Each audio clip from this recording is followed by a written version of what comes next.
How do you write chess pawn promotion in notation? Imagine your pawn reaching the last row of the board and transforming into a powerful piece. How do you record that moment in chess notation? Well, it's simpler than you might think.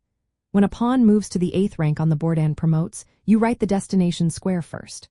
For example, if a pawn on the A file moves to the 8th square and becomes a queen, you write a Q. The letter Q stands for queen, R for rook, B for bishop, and N for knight. You don't need to write the pawn itself because in algebraic notation, pawns are not labeled with a letter unless they are capturing.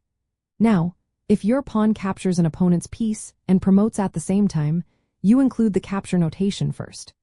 For example, if a pawn on the F file captures on E8 and promotes to a knight, you write FXE8 and the lowercase letter indicates a capture, and the uppercase letter shows what piece the pawn becomes.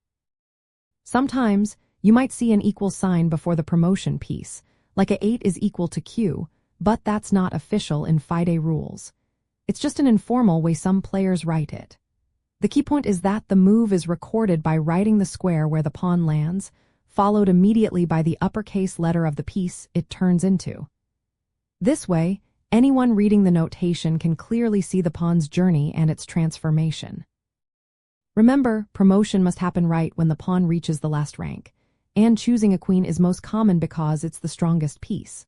But players can also promote to a rook, bishop, or knight if they want to avoid stalemate or set up a special checkmate pattern. So, in simple terms, writing pawn promotion in notation involves writing the move's destination square and the piece letter, like a Q or FXE, 8, and it's a straightforward way to keep track of these exciting moments in a game.